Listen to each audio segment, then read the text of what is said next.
Very good afternoon all. कैसे हो आप सभी लोग? Good afternoon sir. Very good afternoon. बच्चे आवाज वगैरह बिल्कुल क्लियर आ रही है? वीडियो भी ठीक दिख रहा है? Yes sir. Yes sir. अच्छा, तो आज का जो हमारा सेशन है वो कंपनी लॉ के ऊपर है और आज का जो सेशन है वो कंसेप्चुअल ज्यादा है। अभी तक आपने अगर नोटिस किया हो तो ज्यादा फोकस हमने अभी तक सेक्शंस पे किया था, जो नो डाउट बहुत ज्यादा इंपॉर्टेंट है, जो हमने अभी तक कवर किए हैं। बट आज का जो लेक्चर है वो थोड़ा कंसेप्चुअल ज्यादा है। कुछ चीजें हैं जो प्रैक्टिकल हैं, जिनको आज हम समझने की कोशिश करेंगे। बेसिकली अगर मैं आपको सॉर्ट आउट करूं तो दो मेजर डॉक्ट्राइन्स हैं जो बहुत ज्यादा कॉन्सिक्वेंशियल है। कॉन्सिक्वेंशियल मतलब उनका बहुत बड़ा रोल है प्रैक्टिकलिटीज में। और ये दो डॉक्ट्राइन है, डॉक्ट्राइन ऑफ कंस्ट्रक्टिव नोटिस। आपने सुना होगा, अगर आपने कभी प्रॉपर्टी लॉ पढ़ा है पहले तो उसमें भी ये कॉन्सेप्ट आता है कंस्ट्रक्टिव नोटिस का। और दूसरी जो डॉक्ट्राइन हम पढ़ेंगे वो होगी डॉक्ट्राइन ऑफ इंडोर मैनेजमेंट। ये जो दो डॉक्ट्राइन है बच्चे, बहुत ज्यादा इंपॉर्टेंट डॉक्ट्राइन्स हैं, क्योंकि इसमें जो रिलेशनशिप है एक कंपनी का विद द सोसाइटी वो डिटरमाइन होता है कि वो कैसा रहेगा और कैसे रेगुलेट होगा। अभी तक अगर आप ध्यान दें तो शुरू से लेके फर्स्ट लेक्चर से लेके जो हमने समझने की कोशिश करी कि कंपनी का मतलब क्या है, शेयर का मतलब क्या है, डिबेंचर का मतलब क्या है, आर्टिकल्स ऑफ एसोसिएशन क्या होते हैं, मेमोरेंडम क्या होता है। अभी तक हम कंपनी की इंटरनल चीजों की बात कर रहे थे कि मतलब एक कंपनी है क्या, in essence what is company और उसके क्या क्या कंपोनेंट्स हैं, क्या क्या पार्ट्स हैं, कैसी कंपनी कैसे बनती है। आज का जो लेक्चर है वहां पे हम नेक्स्ट स्टेप पे जा रहे हैं और देख रहे हैं एक रिलेशनशिप एक कंपनी का विद द सोसाइटी और विद द पीपल जो उस कंपनी का पार्ट नहीं है। आउटर रिलेशनशिप पे ज्यादा फोकस रहेगा। दोनों ही डॉक्ट्राइन को समझाने के लिए उनका जो लीडिंग केस है वो मैं डिस्कस करूंगा साथ में। पहले आपको डॉक्ट्राइन बताऊंगा, उस वो है क्या वो बताऊंगा, और उसकी यूटिलिटी क्या है वो बताऊंगा, और उसके कॉन्सिक्वेंसेस क्या है वो बताऊंगा। फिर एक केस डिस्कस करूंगा, ऐसे ही फिर दूसरी डॉक्ट्राइन के साथ करेंगे, उसका भी केस डिस्कस करेंगे। आज का एजेंडा इतना ही रखते हैं, बट एम ये रहेगा कि हम पूरी कोशिश करेंगे कि ये दोनों डॉक्ट्राइन जो है हमको समझ में आ जाए, क्योंकि ये जो दोनों डॉक्ट्राइन है एक दूसरे के अपोजिट है। तो ये बहुत जरूरी है।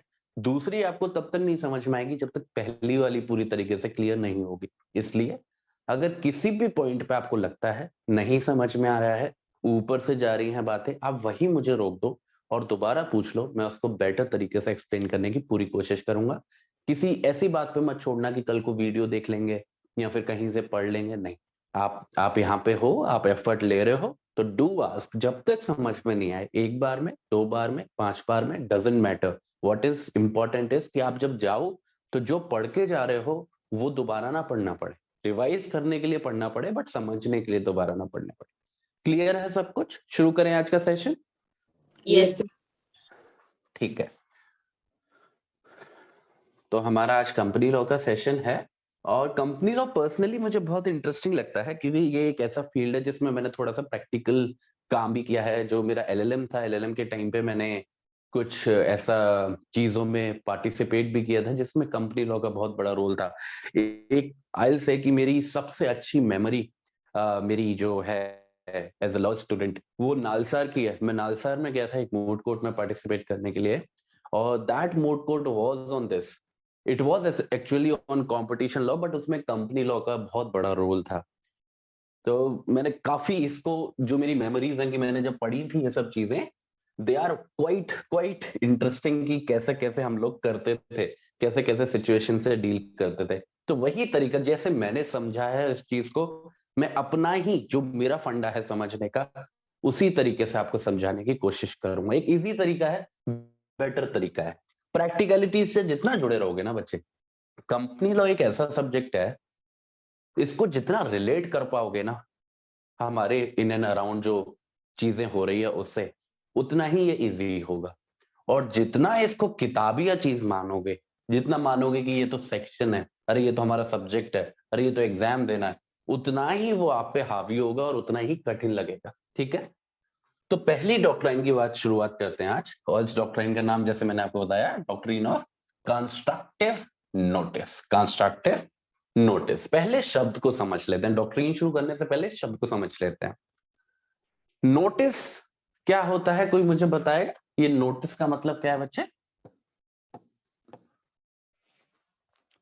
अटेम्प्ट करो और सबको पार्टिसिपेट करना है, सारे लोगों को कोशिश करनी है। अगर एक क्वेश्चन में नहीं जवाब दिया तो दूसरे में आपको देना ही देना है।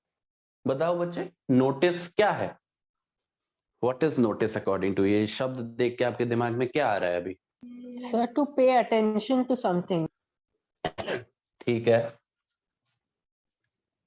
हमको बिल्कुल बच्चे बन जाओ आप छोटे से। अब आप स्कूल में हो, अब आपकी मैम है, आपसे कह रही हैं एक नोटिस लिख के दिखाओ, या फिर आप अपने प्रिंसिपल ऑफिस जा रहे हो और आप देखते हो कि विंडो पे एक कागज चिपका हुआ है और उसके सेंटर में लिखा हुआ है नोटिस। मानो आप जुडिशरी एग्जाम की प्रिपरेशन कर रहे हो, गवर्नमेंट की तरफ से कुछ डॉक्यूमेंट आया है, आपने देखा उसको टेलीग्राम पे, उसके बीच में लिखा हुआ है notice. Notice, what is this? इन सारी ही सर्कमस्टांसिस में, सारी सिचुएशन में क्या हो रहा है, हमारे सामने कोई चीज रखी जा रही है, something is being presented to us, हमारे सामने कोई चीज रखी जा रही है और उस चीज को सामने रखने का पर्पस ये है कि उसके जो कंटेंट हैं उनको हम पढ़ लें और उसके हिसाब से एक्ट करें। जैसे मानो कि कोई फेस्टिवल आता है, मानो न्यू ईयर आ रहा है, ठीक है, हमारी क्लासेस चल रही हैं, अब मेरे को छुट्टी लेनी है, मेरे को घर जाना है, इमेजिन। अब मेरे को क्या करना पड़ेगा, आप लोगों को इन्फॉर्म करना पड़ेगा। मैं क्या करूंगा, एक अच्छा सा प्ला कार्ड बनाऊंगा, उस पर लिखूंगा that the classes shall not be conducted on this and that day. वो क्या है, वो एक नोटिस है।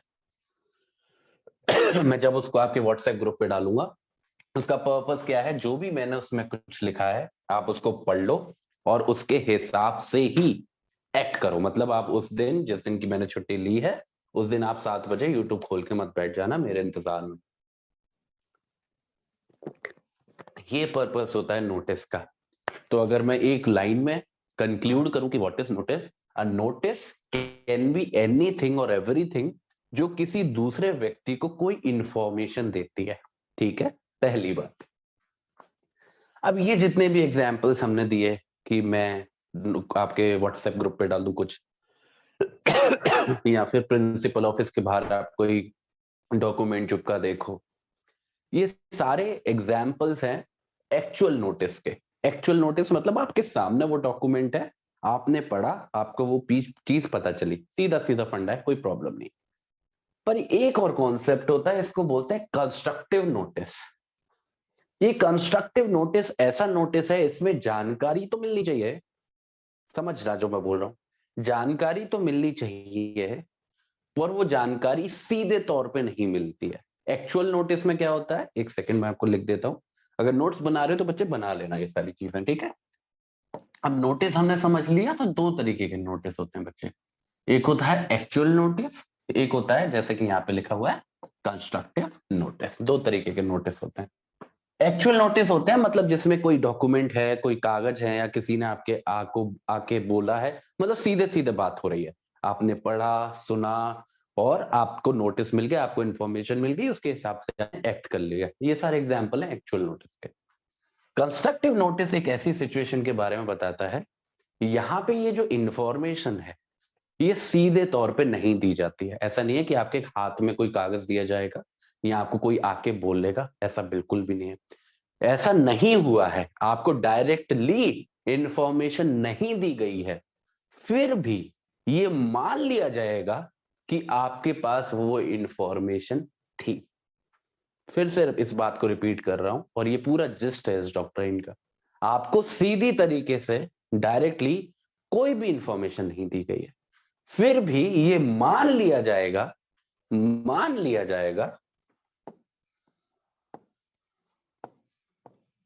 कि आपको उस चीज की इंफॉर्मेशन होनी चाहिए थी। प्रिजम्पशन अराइज होगा कि भले ही आपको नहीं बताया गया, फिर भी आपको पता होना चाहिए था।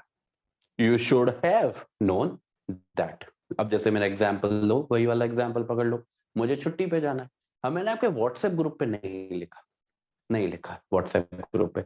अब सोचो यार, 31 ऑफ दिसंबर है, और सब लोग पार्टी करेंगे, तो आपको पता होना चाहिए सर क्लास नहीं लेंगे, और आप 7 बजे बैठ के इंतजार कर रहे हो, क्या होगा?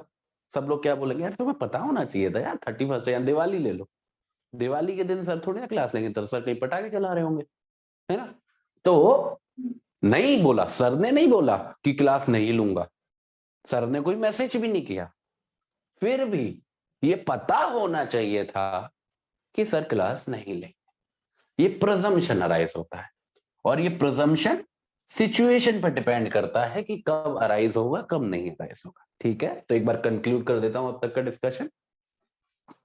ये जो नोटिस है, इसका काम होता है किसी को इंफॉर्मेशन प्रोवाइड करना, जिससे वो व्यक्ति अपने एक्शन को अकॉर्डिंगली प्लान कर ले। दो तरीके के नोटिस हो सकते हैं, एक्चुअल नोटिस और कंस्ट्रक्टिव नोटिस। एक्चुअल नोटिस बच्चे वो नोटिस होते हैं जिसमें सीधी तरीके से आपको इंफॉर्मेशन दी जाती है, कोई कागज दिया जाएगा या कोई आके आपको बोलेगा। कंस्ट्रक्टिव नोटिस वो होते हैं वहां पे सीधी इंफॉर्मेशन नहीं दी जाती है, पर फिर भी ये मान लिया जाता है कि आपके पास वो इंफॉर्मेशन होनी चाहिए थी। ये होता है कंस्ट्रक्टिव नोटिस।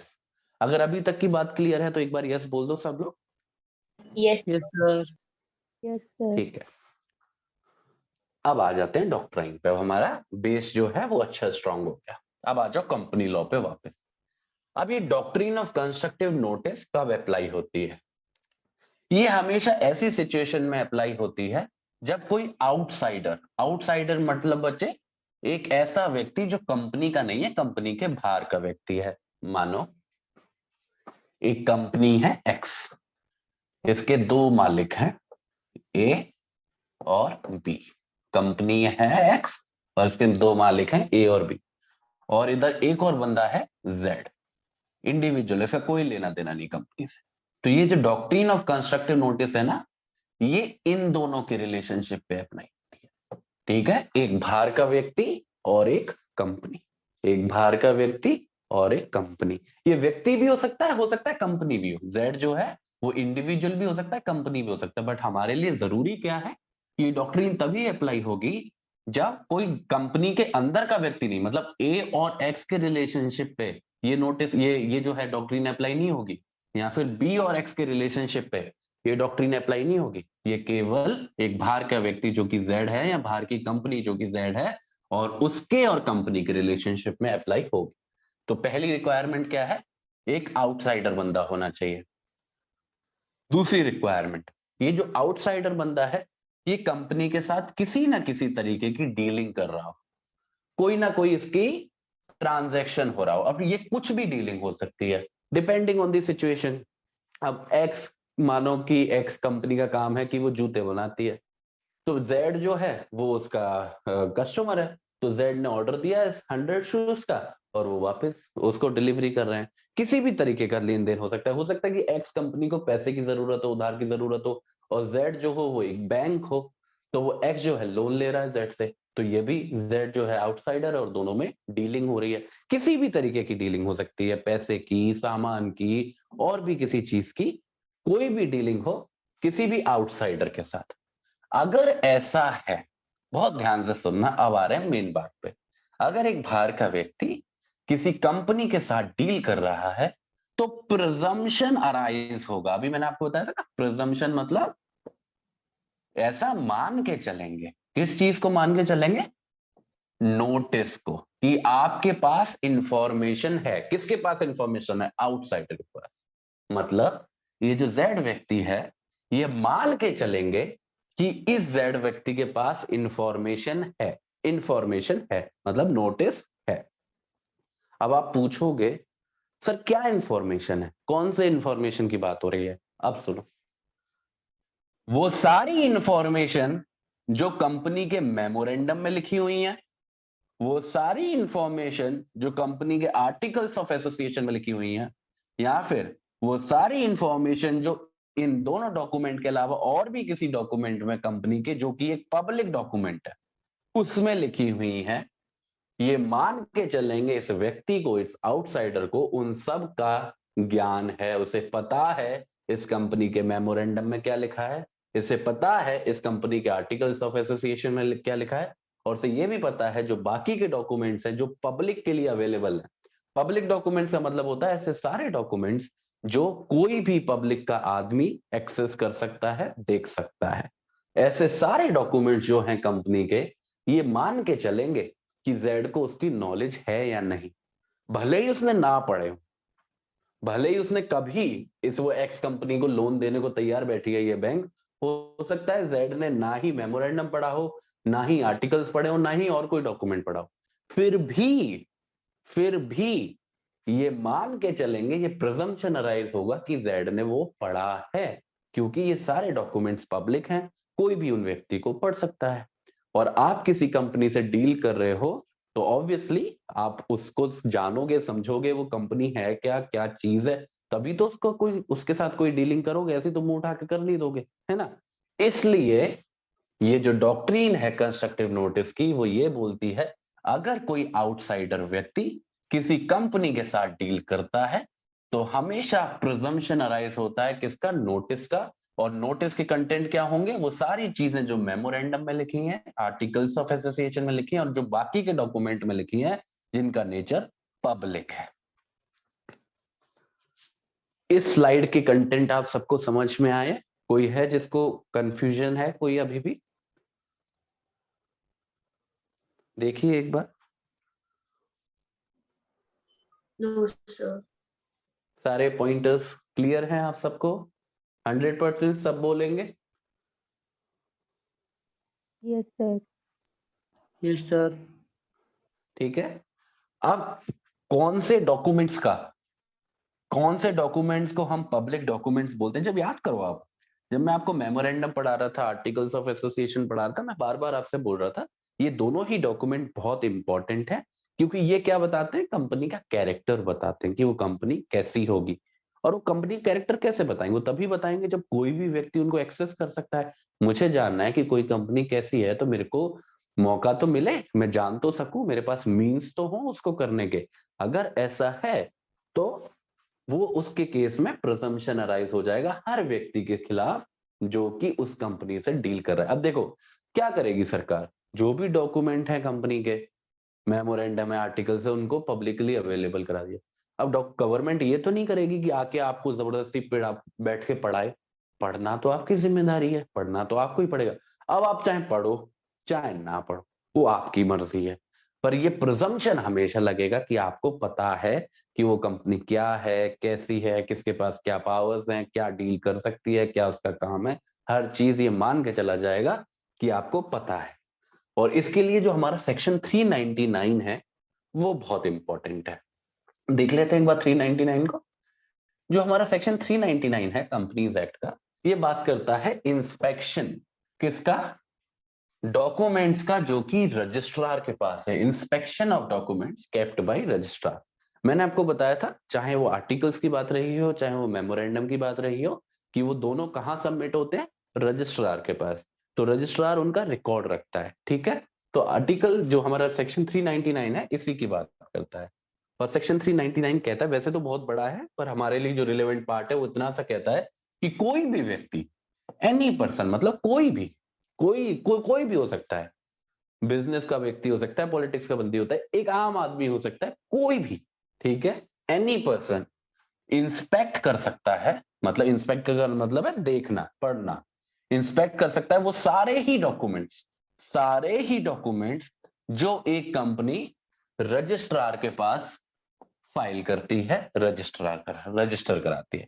जो भी डॉक्यूमेंट एक रजिस्ट्रार रजिस्टर करता है अपने पास, वो सारे डॉक्यूमेंट हमेशा पब्लिक के लिए खुले रहते हैं, अवेलेबल रहते हैं। बस एक प्रोविजन होता है कि उनको छोटा सा पेमेंट देना होता है। मतलब ऐसा नहीं कि आपको 50-60 हजार रुपए मांग लेंगे, एक फी होती है छोटी सी, जिससे कोई फालतू में टाइम पास ना करे, इसलिए एक पेमेंट का प्रोविजन होता है कि आप वो पैसा पे करो।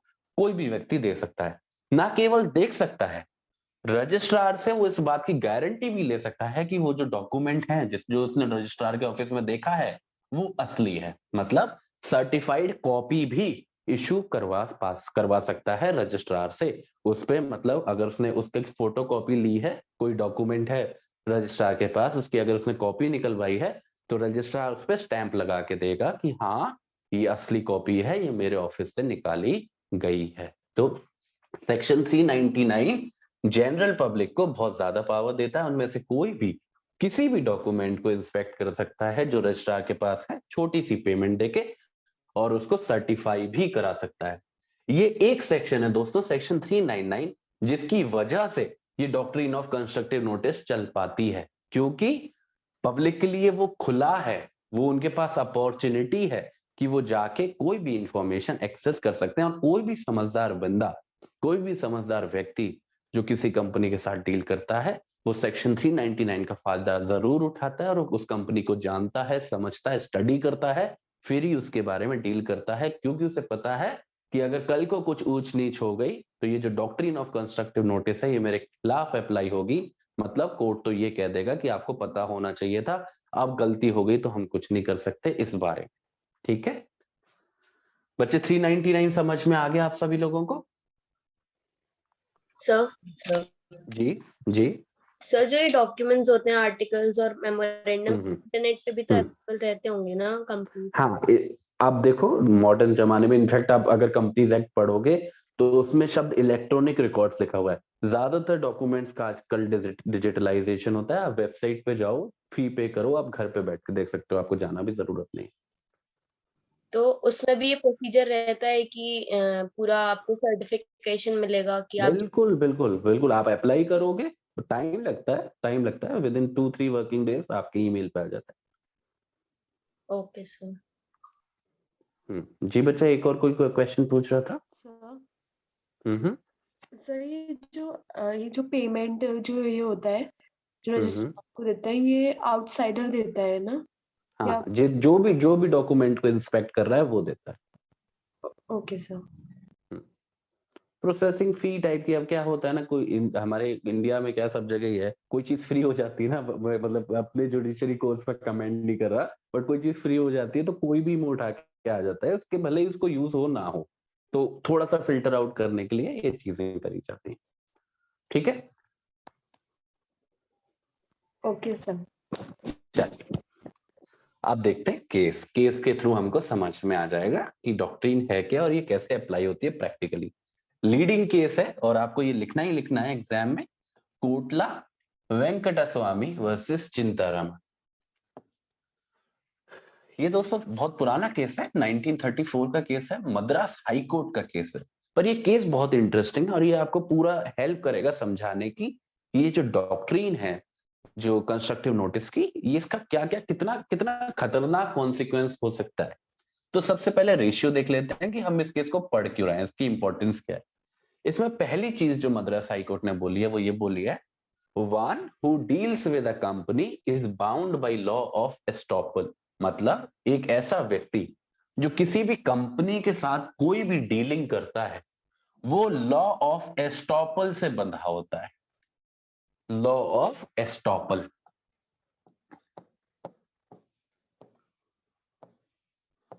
बच्चे ये शब्द आपने, पता हो आपको ना पता हो, पर आपने सुना जरूर होगा कि ये लॉ ऑफ एस्टॉपल क्या होता है। बच्चे लॉ ऑफ एस्टॉपल बहुत सिंपल सा फंडा है। एक बार अगर आपने कोई एक्शन ले लिया या कोई चीज कह दी, आप उससे पीछे नहीं हट सकते हो। मतलब आप अपने प्रीवियस एक्शन से या प्रीवियस वर्डिंग से पीछे नहीं हट सकते, उसको बोलते हैं एस्टॉपल। किसी को स्टॉप कर देना, रोक देना। अभी आप थोड़ा सा नहीं समझ पा रहे होगे कि मद्रास हाईकोर्ट एक्चुअल में क्या बोल रहा है, बट अब जब फैक्ट्स पढ़ेंगे तो आप समझ जाओगे। पर अभी के लिए ये याद कर लो कि हर एक ऐसा व्यक्ति, कोई भी मतलब आउटसाइडर, जो किसी भी कंपनी के साथ डील करता है, वो हमेशा बंधा होता है किससे? लॉ ऑफ एस्टॉपल से। लिखने रखना नोट्स में। दूसरी बात, not having the actual notice of memorandum और आर्टिकल्स, नो डिफेंस। मतलब ये जो आउटसाइडर व्यक्ति है जिसने कंपनी के साथ डीलिंग की है, अगर आगे जाके कोई प्रॉब्लम हो गई है, कोई गड़बड़ हो गई है, तो वो ये नहीं कह सकता कि सर मैंने तो पढ़े ही नहीं थे, मैंने तो मेमोरेंडम पढ़ा ही नहीं था, मैंने तो आर्टिकल्स पढ़ा ही नहीं था, मैं तो अनपढ़ हूं, मेरे पास टाइम नहीं था, जो भी है, मेरी इंटरनेट खराब थी, फॉर वॉट एवर रीजन वो ये डिफेंस नहीं ले सकता कि मुझे कोई एक्चुअल नोटिस नहीं था, क्योंकि एक्चुअल नोटिस रिक्वायरमेंट ही नहीं। 399 कह रहा है कि कोई भी आके देख सकता है। अब आप देखने ना जाओ तो गवर्नमेंट आपको रिक्शा करा के तो देगी नहीं ऑफिस तक का, है ना? आप तो इंटरनेट से भी देख सकते हो। है ना। तो ये डिफेंस बिल्कुल नहीं हो सकता कि एक्चुअल नोटिस नहीं था। और आखिरी बात, the doctrine of constructive notice apply to all public documents, ये सबसे इंपॉर्टेंट है, ये मत भूलना। ये बात मान रहा है मद्रास हाईकोर्ट की ये जो डॉक्ट्रिन है कंस्ट्रक्टिव नोटिस की बहुत इंपॉर्टेंट है और बहुत वाइड है, पर ये केवल पब्लिक डॉक्यूमेंट्स पे अप्लाई होती है। पब्लिक डॉक्यूमेंट्स का मतलब ऐसे डॉक्यूमेंट जो पब्लिक के लिए फ्रीली एक्सेसिबल है। फ्रीली मतलब पैसे की बात नहीं है, फ्रीली मतलब वो बिना किसी रेस्ट्रिक्शन के एक्सेसिबल है, वो चाहे तो उसको एक्सेस कर सकते हैं, देख सकते हैं। उन्हीं के केसेस में अप्लाई होता है क्या, डॉक्ट्रिन ऑफ कंस्ट्रक्टिव नोटिस। कोई ऐसा डॉक्यूमेंट है जो पब्लिक देख ही नहीं सकती, तो उसमें कैसे आउटसाइडर को पकड़ोगे, वो तो चाह के भी नहीं देख सकता था। ये थोड़ी ना बोलोगे कि तुम ऑफिस क्यों नहीं आया, आपने चुराया क्यों नहीं, चुरा के फाइल पढ़ी क्यों नहीं, ऐसा नहीं। खाली वही डॉक्यूमेंट्स जो पब्लिकली अवेलेबल हैं, उन्हीं के केस में कंस्ट्रक्टिव नोटिस का सिचुएशन अप्लाई होता है। तो 3 पॉइंट्स हमको निकल के आते हैं इस कोटला केस से। फर्स्ट है कि कोई भी आउटसाइडर है वो लॉ ऑफ एस्ट्रोपल से हमेशा बंधा हुआ होता है। इसका सेंस अभी आप समझ जाओगे जैसे ही फैक्ट्स देखोगे। एक्चुअल नोटिस का ना होना, एक्चुअल नोटिस का ना होना कभी भी डिफेंस नहीं हो सकता, क्योंकि वो जरूरत ही नहीं है, कंस्ट्रक्टिव नोटिस ही सफिशिएंट है। और जो कंस्ट्रक्टिव नोटिस की बात है वो केवल पब्लिक डॉक्यूमेंट्स पे अप्लाई होती है।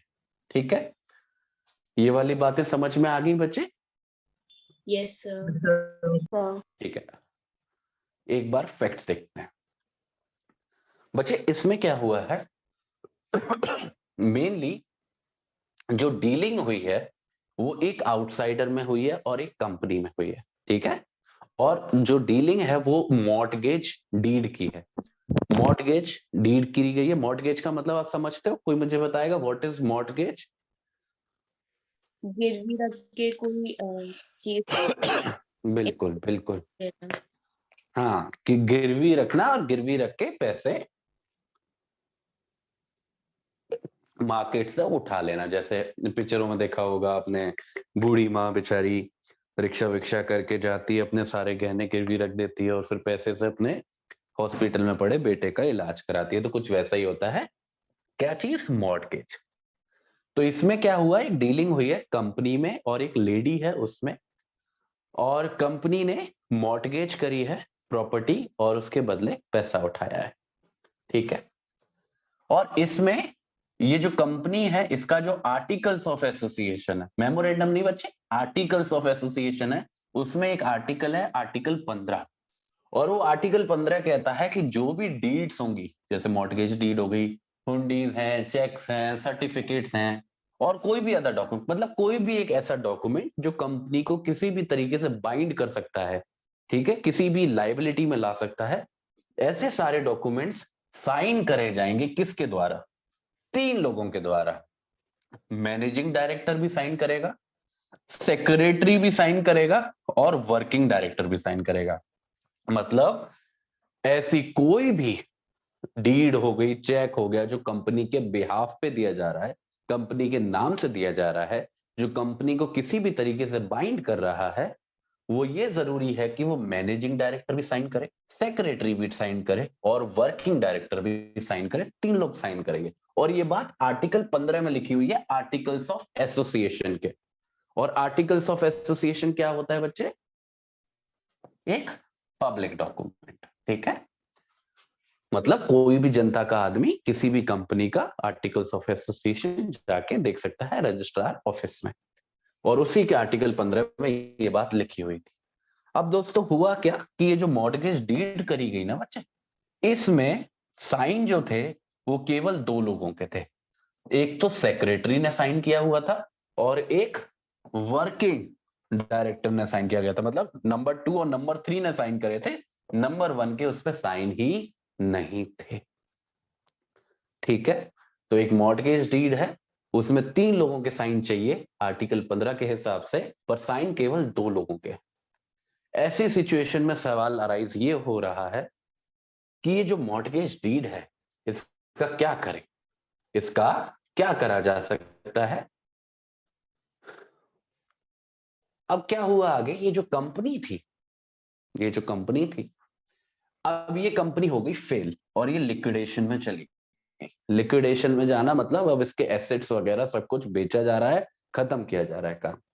और इसी के साथ जो प्रॉपर्टी थी, मॉर्गेज प्रॉपर्टी थी, उसको भी बेच दिया गया। जो गिरवी वाला सामान था, जो प्रॉपर्टी जिसको मॉर्गेज करा गया था, उसको भी बेच दिया। ऐसी सिचुएशन में जो व्यक्ति था जिसको वो प्रॉपर्टी मॉर्गेज करी गई थी, उसने केस फाइल कर दिया, अरे मेरा मॉर्गेज है इस प्रॉपर्टी पे, आपने बेच कैसे दी। और क्या हुआ, जो हमारा लोअर कोर्ट है, लोअर कोर्ट ने उसके जो राइट था प्रॉपर्टी के ऊपर, उसको मानने से मना कर दिया। लोअर कोर्ट के पास जाता है, प्लेंटिफ बोलता है कि ये जो प्रॉपर्टी है ये मेरे पास मॉर्गेज करी गई थी और कंपनी को कोई हक नहीं बनता था कि वो लिक्विडेशन में चली गई है तो वो उस प्रॉपर्टी को बेच दे, क्योंकि इस प्रॉपर्टी में मेरा एक इंटरेस्ट है, मैं मालिक नहीं हूं उसका, मॉर्गेजर हूं, मॉर्गेजी हूं, पर स्टिल मेरा हक बनता था और उसको बेच दिया गया है, तो ये गलत किया गया है। ठीक है, तो ये कहना था उसका, किसका, प्लेंटिफ का। पर जो लोअर कोर्ट है उसने मना कर दिया मानने से। अब क्यों मना कर दिया, क्या क्या इशू मेन अराइज हो रहे हैं।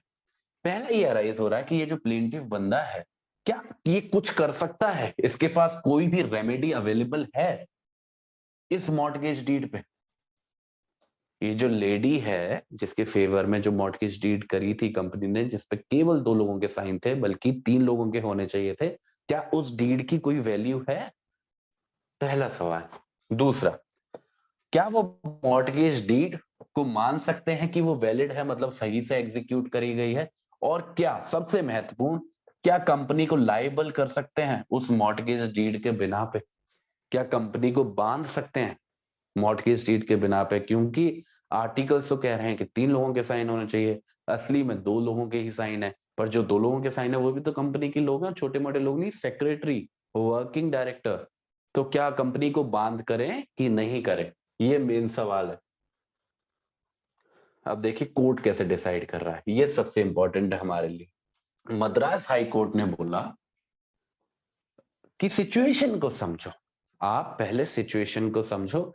ये जो लेडी है जिसके फेवर में मॉर्गेज करी गई थी, वो बोल रही है कि अगर मैं आपकी बात मान भी लूं, पहले तो वो बोल रही है कि मुझे ये बात पता नहीं थी कि 3 लोगों के साइन होने हैं, मुझे तो इन लोगों ने जैसा जैसा बताया मैंने वैसा वैसा किया, और ये सेक्रेटरी साहब हैं, ये इन्होंने साइन कर दिए थे।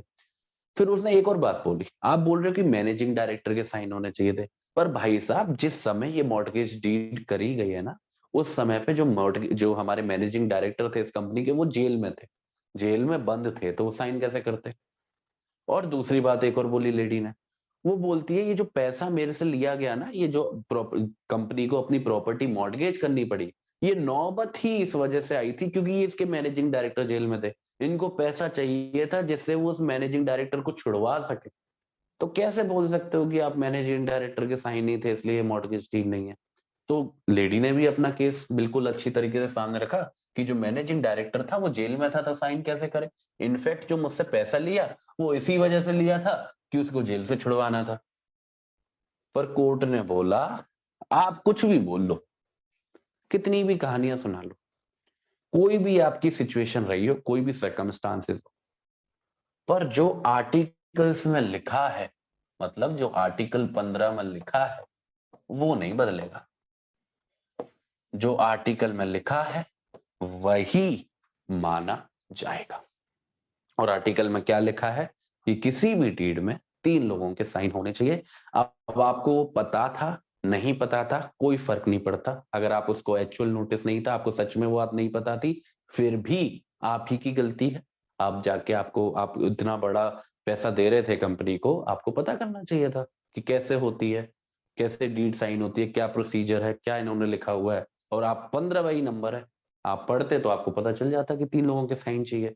और ये सारी बातें कि जेल में है उसके लिए पैसा चाहिए, इसके लिए चाहिए, इसका कंपनी लॉ से कोई लेना देना। लॉ बदलता थोड़ी ना है सिचुएशन के हिसाब से, लॉ तो स्टैटिक है, लॉ तो स्टैटिक है। और लॉ कहता है कि जो मेमोरेंडम में लिखा है, जो आर्टिकल्स में लिखा है वो माना जाएगा। मैं शुरू से बोल रहा हूँ बहुत इंपॉर्टेंट डॉक्यूमेंट है, तो वो मानना पड़ेगा आपको। और मानना पड़ेगा इसलिए जो आपकी मॉर्गेज डीड थी उसकी वैल्यू है 0, कोई वैल्यू नहीं है। फिर लेडी ने फिर भी हार नहीं मानी, लेडी ने एक और केस का नाम लिया, उस केस का नाम है रॉयल ब्रिटिश बैंक वर्सेस टर्कवेंट। ये केस हम पढ़ेंगे, अभी पढ़ेंगे, इसी क्लास में पढ़ेंगे। इस केस में एक बात बोली गई थी, इस केस में बोली गई थी ये जो कंस्ट्रक्टिव नोटिस की डॉक्ट्रिन है, ये ऐसी सिचुएशन में नहीं अप्लाई करनी चाहिए अगर कोई भी कमी नहीं लग रही है किसी भी डॉक्यूमेंट में, किसी की डीलिंग में, उसके फेस पे। मतलब जब ये मॉर्टगेज डीड करी गई महिला के साथ, क्या अगर उस समय पे कुछ भी ऐसा नहीं हुआ, मतलब उस डॉक्यूमेंट में कुछ ऐसा नहीं था या सिचुएशन या सर्कमस्टांसेस में कुछ ऐसा नहीं था जिससे महिला को शक हो जाता कि कोई ना कोई तो गड़बड़ है, अगर ऐसा है कि महिला को शक हो जाता, ऐसी सिचुएशन क्रिएट हो जाती, तो कंस्ट्रक्टिव नोटिस की डॉक्ट्रिन लगानी चाहिए। पर अगर बिल्कुल परफेक्ट लग रहा है सब कुछ, कोई दिक्कत ही नहीं है, सब कुछ सिस्टम से चल रहा है, कोई भी शक की गुंजाइश ही नहीं है, सब सिस्टमैटिकली हो रहा है, तो ऐसी सिचुएशन में किसी आउटसाइडर के अगेंस्ट कंस्ट्रक्टिव नोटिस की डॉक्ट्रिन नहीं लगानी चाहिए। ठीक है, ये इस केस में बोला गया था। इस केस को भी हम पढ़ेंगे कि क्या है। जो हमारे जज साहब थे उन्होंने मना कर दिया कि ये जो रॉयल ब्रिटिश बैंक का केस है, इसका जो बैकग्राउंड है, जिस बैकग्राउंड में ये केस निकल के आया और जिस बैकग्राउंड में ये बात बोली गई थी कि अगर सब कुछ ऑन दी फेस ठीक है तो उसको ठीक मान लेना चाहिए, और ये मान लेना चाहिए कि उसकी गलती नहीं है, जरूरी नहीं है कि हर व्यक्ति जाके पढ़े। तो ये जो बात है ये बहुत डिफरेंट बैकग्राउंड में दी गई थी और हम इस बात को नहीं मानते, इसलिए जो आप हो आप हारोगे ही हारोगे। मतलब इस केस के अंदर मद्रास हाई कोर्ट ने बहुत क्लियरली बोल दिया कि कोई भी पब्लिक डॉक्यूमेंट है, चाहे वो मेमोरेंडम हो, चाहे वो आर्टिकल हो, चाहे कोई और डॉक्यूमेंट हो जो फ्रीली अवेलेबल है पब्लिक के लिए, वो सारे डॉक्यूमेंट के कंटेंट हमेशा किसको रिजल्ट करेंगे? कंस्ट्रक्टिव नोटिस को। इसलिए जो भी व्यक्ति किसी कंपनी के साथ डील कर रहा है उसकी जिम्मेदारी है कि उनको वो पढ़े, उनका एक्चुअल नोटिस ले। अगर उनका नहीं लेता है तो उसमें किसी की गलती नहीं है उस व्यक्ति के अलावा, और कल को उसका नुकसान होता है तो कंस्ट्रक्टिव नोटिस की डॉक्ट्रिन पूरी फोर्स से उस पर अप्लाई करी जाएगी और उसको रिलीफ नहीं दिया जाएगा। और इस महिला का इस केस में बहुत ज्यादा नुकसान हो गया, बहुत ज्यादा पैसे का नुकसान हो गया। बताइए बच्चे, समझ में आया आपको ये वाला केस?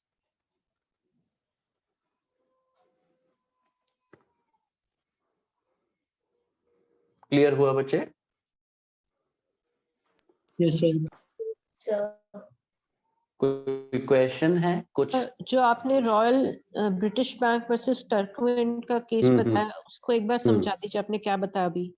हाँ, मैं अभी उसको पूरा पूरा केस ही पढ़ाऊंगा, तो उसमें वो करना ही नहीं है। देखो उस वाली केस में बस एक लाइन बोली गई थी, वो जो लेडी है ना वो एक्चुअली चालाक बनने की कोशिश कर रही थी। वो चालाक क्यों बनने की कोशिश कर रही थी?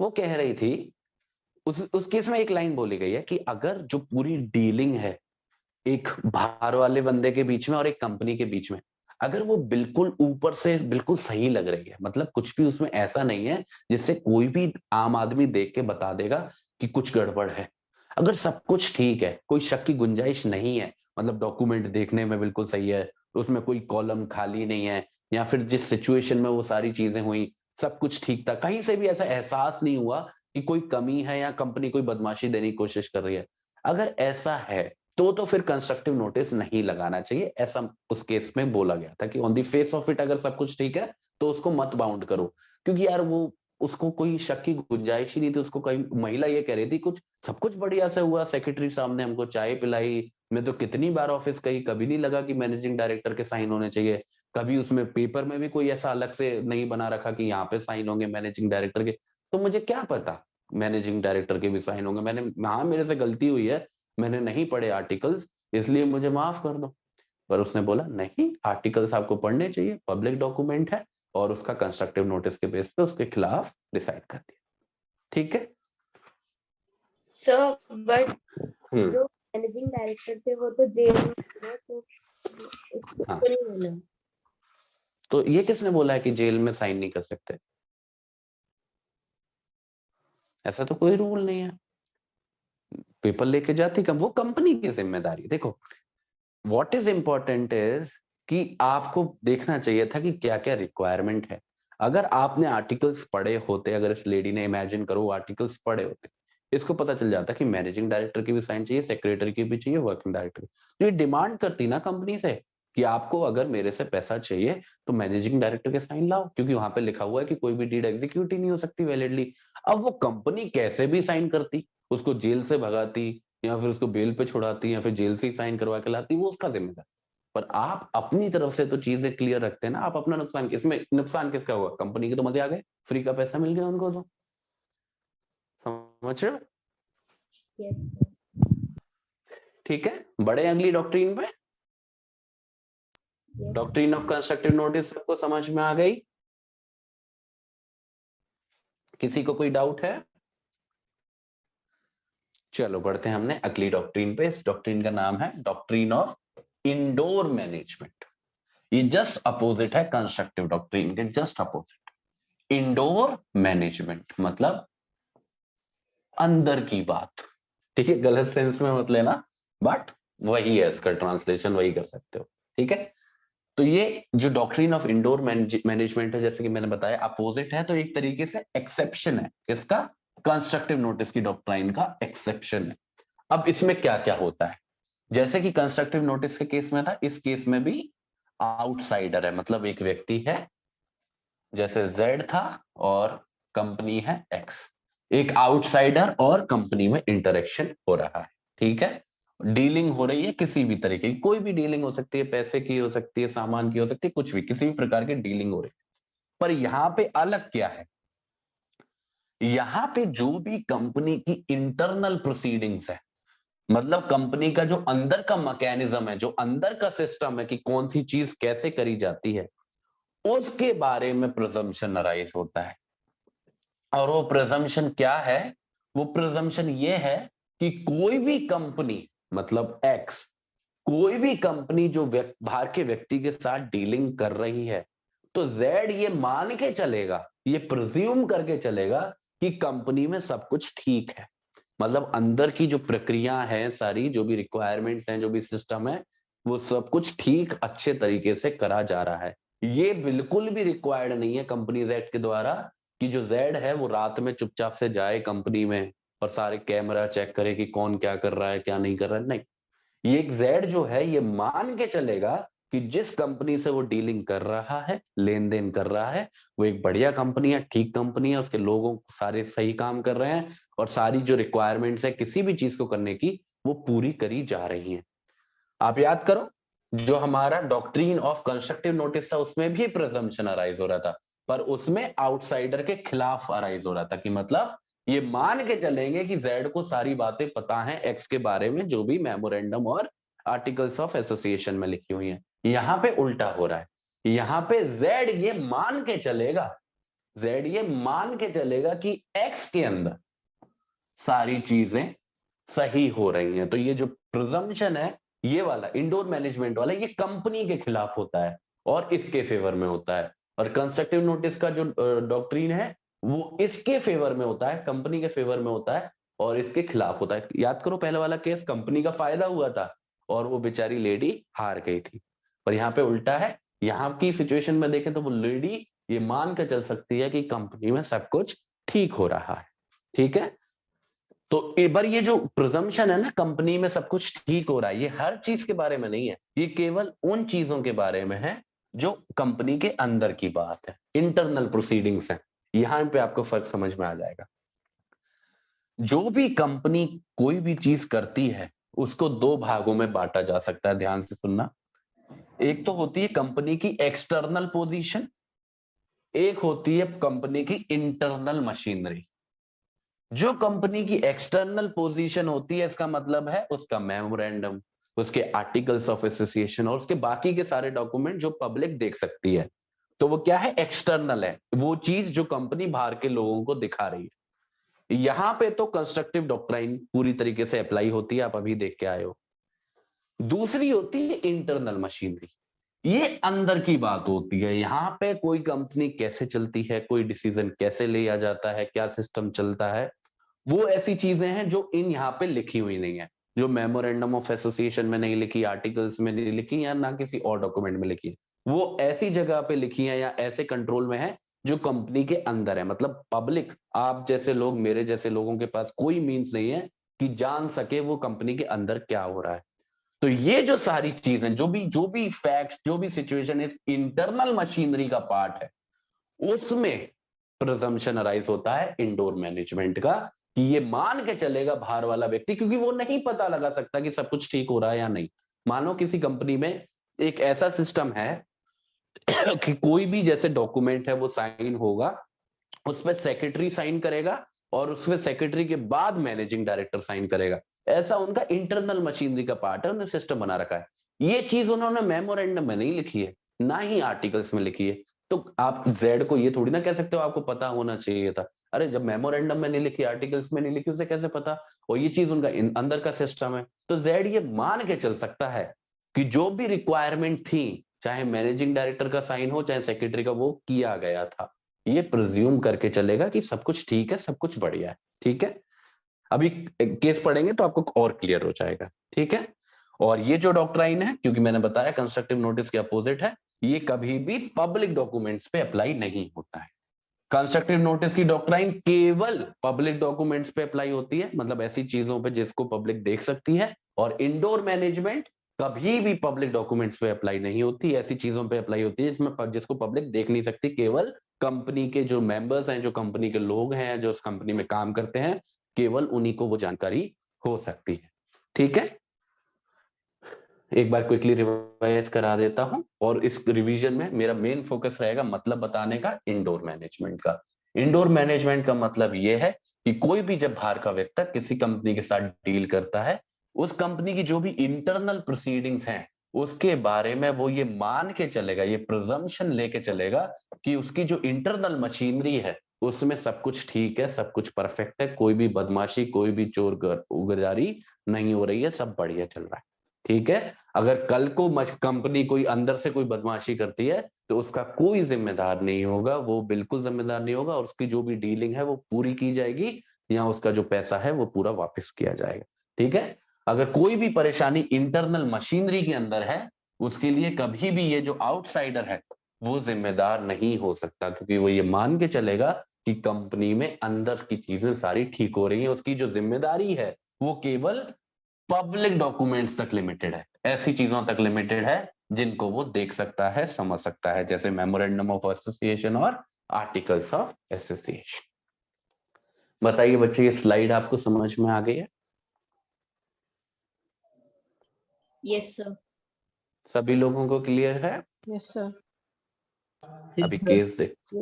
अभी केस देखते हैं, आपको समझ में आ जाएगा।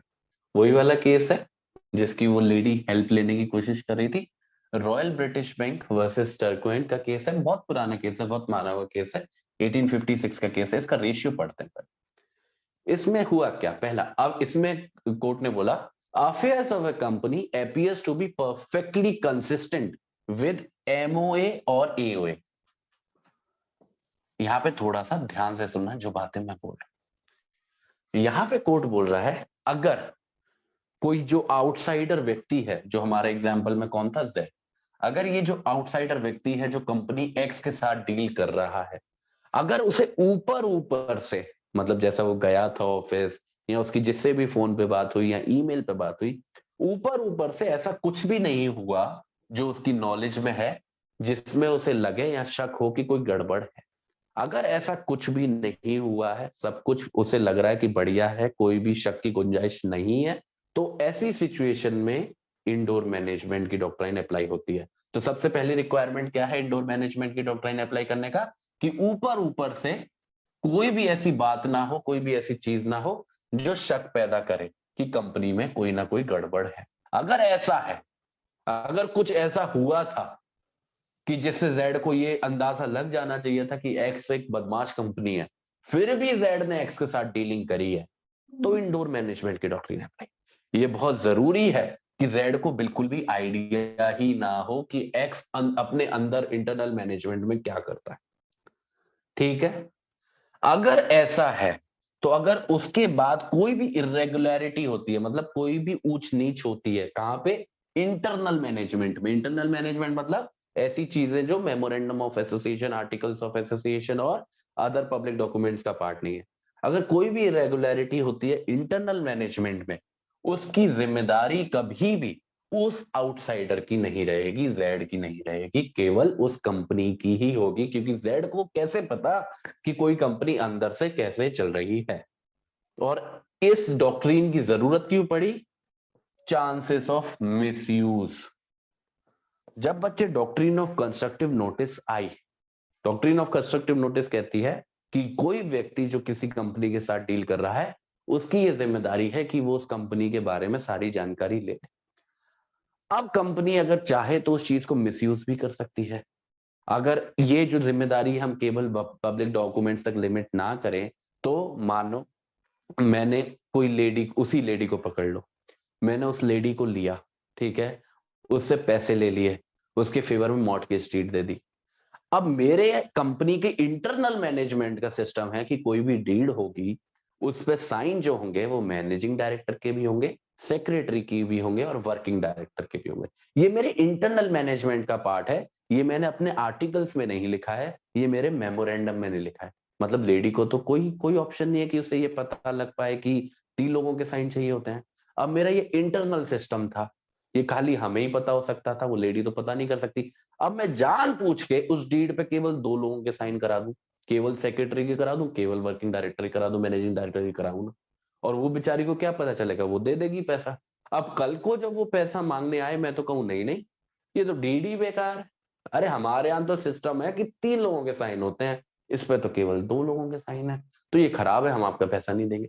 क्या होगा, ऐसे तो कई लोगों के साथ फ्रॉड हो जाएगा, मिसयूज हो जाएगा। इसी चीज को रोकने के लिए जो डॉक्ट्रिन ऑफ इंडोर मैनेजमेंट आई है कि आपके अंदर का कुछ भी सिस्टम हो वो आप जानो, जो आउटसाइडर की जिम्मेदारी है वो खाली जानना है आर्टिकल्स ऑफ एसोसिएशन और मेमोरेंडम ऑफ एसोसिएशन या बाकी का कोई पब्लिक डॉक्यूमेंट। आपके अंदर क्या सिस्टम है, 2 के साइन होते हैं या 50 के साइन होते हैं, वो आपकी जिम्मेदारी है, आप करा के दो। आप 1 का साइन करा के दे दो। अगर सब कुछ ठीक था, अगर लेडी के सामने ऐसा कुछ नहीं हुआ कि उसे शक हो गया हो कि ये जानबूझ के बदमाशी हो रही है, अगर ऐसा नहीं है तो कितनी भी आप गड़बड़ कर लो इंटरनल मैनेजमेंट में, उसकी जिम्मेदारी कभी उस आउटसाइडर की नहीं होगी। ठीक है, अब इसमें हुआ क्या था, फैक्ट्स क्या है, फैक्ट्स को पढ़ लेते हैं एक बार। यहाँ पे जो एक कंपनी के डायरेक्टर्स थे उन्होंने पैसा उधार लिया था, किससे, एक बैंक से। एक बैंक से इन लोगों ने लोन लिया था, ठीक है, बॉन्ड के ऊपर लिया था। बॉन्ड होता है एक डॉक्यूमेंट, उसके ऊपर जिम्मेदारी लेके लोन लिया था। और वो जो बॉन्ड था वो पूरा मतलब सही लग रहा था देखने में, उस पे कंपनी की स्टाम्प भी लगी थी, कंपनी के साइन भी थे, सब कुछ था, मतलब कोई कमी नहीं थी उसमें। वही आर्टिकल्स ऑफ एसोसिएशन है उसी कंपनी का, उसमें एक पॉइंट है, वो कहता है जो डायरेक्टर्स हैं कंपनी के वो पैसा उधार ले सकते हैं, बिल्कुल ले सकते हैं, उसमें कोई भी प्रॉब्लम नहीं है। पर उनको पैसा उधार लेने के लिए यह जरूरी है कि एक रेजोल्यूशन पास कराएं वो लोग जनरल मीटिंग में। अब जनरल मीटिंग का मतलब क्या होता है, ये लोग हम ये आगे पढ़ेंगे। हम जनरल मीटिंग होती है जिसमें मीटिंग के सारे जो भी कंपनी है उसके सारे मेंबर्स बैठ के कोई चीज डिसाइड करते हैं, ठीक है। तो इस ये जो आर्टिकल्स ऑफ एसोसिएशन है इसका एक प्रोविजन था, वो कहता था हाँ डायरेक्टर्स पैसा उधार ले सकते हैं अगर जरूरत है, तो कोई उसमें कोई कमी नहीं है कि डायरेक्टर पैसा ले ही नहीं सकते, ले सकते हैं, बिल्कुल ले सकते हैं, पर तभी लेंगे जब उनको एक जनरल मीटिंग के द्वारा ऑथोराइज किया जाएगा तो, ठीक है। और डायरेक्टर्स ने पैसा लिया है और उसके फेवर में बॉन्ड भी दिया है। पर असल में क्या हुआ, बैंक ने दे दिया पैसा इस बॉन्ड के बेसिस पे, बॉन्ड बिल्कुल ठीक लग रहा था, उसमें सील विल सब कुछ लगी हुई थी, उसने आर्टिकल्स ऑफ एसोसिएशन भी पढ़े थे बैंक ने, और उसमें लिखा था कि डायरेक्टर पैसे ले सकते हैं, उधार ले सकते हैं अगर जनरल मीटिंग में रेजोल्यूशन पास हुआ हो तो। पर आगे जाके पता क्या चला कि इन डायरेक्टर्स ने बदमाशी दी थी। एक्चुअल में क्या हुआ था, कोई जनरल मीटिंग हुई नहीं थी और जनरल मीटिंग में कोई भी रेजोल्यूशन पास हुआ ही नहीं था जो किसी डायरेक्टर को ऑथराइज करता कि वो पैसे ले ले बैंक से इस बॉन्ड के बेसिस पे। मतलब डायरेक्टर्स ने ये बॉन्ड अपनी तरफ से फर्जीवाड़ा करके बैंक को दे दिया और बैंक से पैसा ले लिया, भाग गए। क्या करें अब आप बताओ क्या होना चाहिए, बैंक को पैसा वापस दे नहीं दे, किसकी गलती है, डायरेक्टर्स की। तो बताओ इंडोर मैनेजमेंट लगाएं कि कंस्ट्रक्टिव नोटिस लगाएं, दोनों में से क्यों लगाएं, कोई भी ऑप्शन है तो। सर जी सर इसमें आपने रखा है कि वो प्रोविजन जो था कि डायरेक्टर्स मतलब पैसे बोरो करके और उनको रेजोल्यूशन पास कराना है जनरल मीटिंग में। आपने रखा है कि ये तो आर्टिकल ऑफ एसोसिएशन में प्रोवाइडेड बिल्कुल है। बिल्कुल बिल्कुल। बैंक की गलती हो गई फिर पढ़ना चाहिए था। यही तो सोचने वाली बात है। आर्टिकल्स ऑफ एसो, ध्यान से सुनो, आर्टिकल्स ऑफ एसोसिएशन में लिखा है कि डायरेक्टर पैसा ले सकते हैं, पर वो ले तभी सकते हैं अगर जनरल मीटिंग में रेजोल्यूशन पास हुआ। और ये बात बैंक ने पढ़ी हुई है, बैंक तो कह रही है मैंने आर्टिकल्स पढ़े हैं। बताओ भाई, सर बैंक को यहाँ पे कौन कौन कह रहा है कि बैंक पे डॉक्ट्रिन ऑफ कंस्ट्रक्टिव नोटिस वाली अप्लाई होगी सर। किस किस को लगता है डॉक्ट्रिन अप्लाई होगी कंस्ट्रक्टिव नोटिस वाली? Yes sir, constructive notice. Sir अगर एओ में मेंशन्ड है तो उनको पढ़नी चाहिए, तो फिर डॉक्ट्रिन ऑफ कंस्ट्रक्टिव लगेगी। सब लोग, कोई है जो कह रहा है नहीं लगनी चाहिए?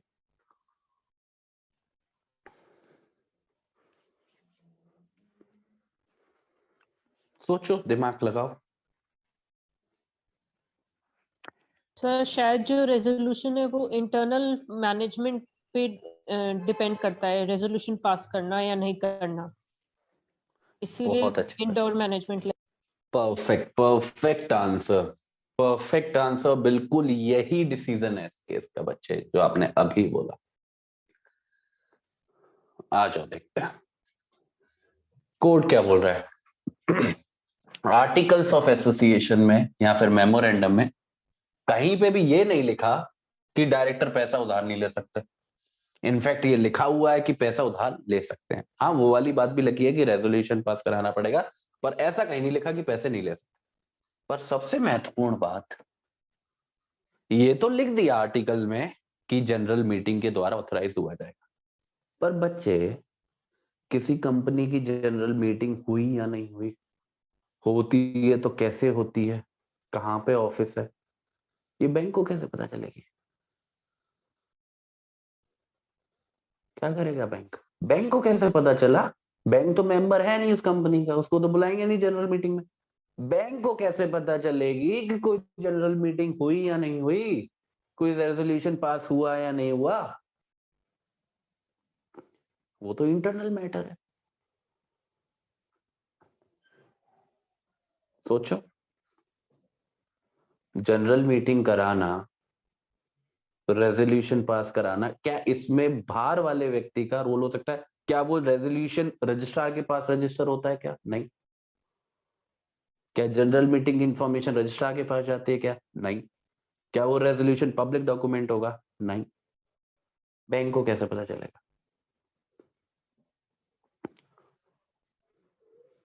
अगर डायरेक्टर कह रहा है हो गया, हाउ डू आई नो?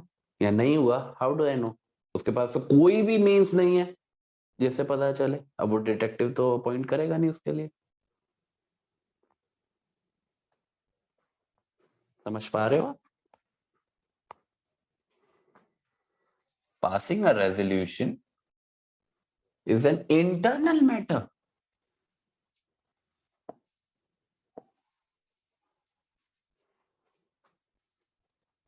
और जो बॉन्ड दिया गया गवर्नमेंट को, जो बैंक को बॉन्ड मिला था, उसको देख के ऐसा कुछ नहीं लग रहा कि उसमें कोई भी कमी है, कोई भी रेगुलरिटी, जैसे कोई साइन नहीं हुआ है या नकली लग रहा है देखने में।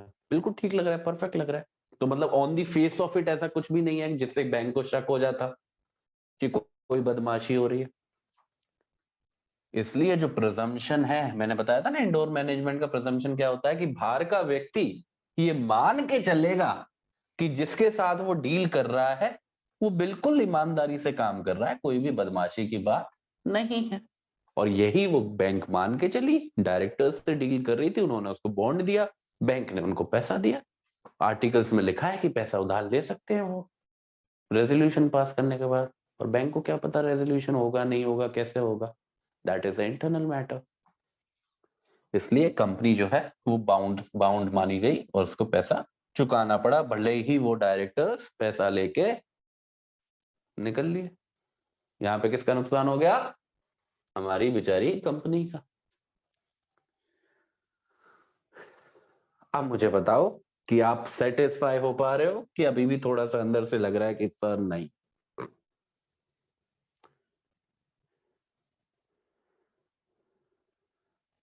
कोई है जिसको पूरी तरीके से अभी सेटिस्फाई नहीं है इस बात से, खासकर इस सेकंड पॉइंट से? No sir. मतलब सेटिस्फाई हो कि नहीं हो? नहीं सर, समझ आ गया। समझ आ गया ना? तो रेजोल्यूशन पास होना, जनरल मीटिंग होना, वो सारी चीजें कंपनी के अंदर की चीज है।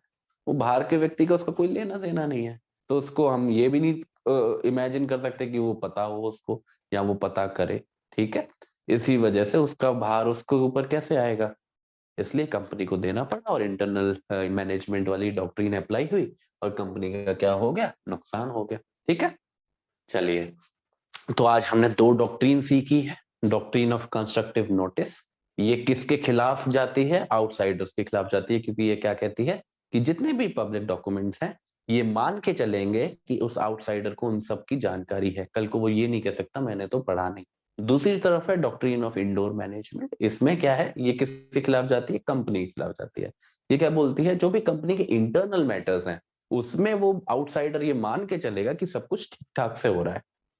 ठीक है, अगर on the face of it सब कुछ ठीक लग रहा है, कोई बदमाशी नहीं लग रही, कोई शक की गुंजाइश नहीं है, तो ये मान के चलेंगे कि सब कुछ ठीक है। कल को अगर कोई कमी निकल भी आती है और वो कमी इंटरनल मैनेजमेंट की है तो उसकी भरपाई वो आउटसाइडर नहीं करेगा, कंपनी करेगी, जैसे कि हमारे इस वाले केस में हुआ था।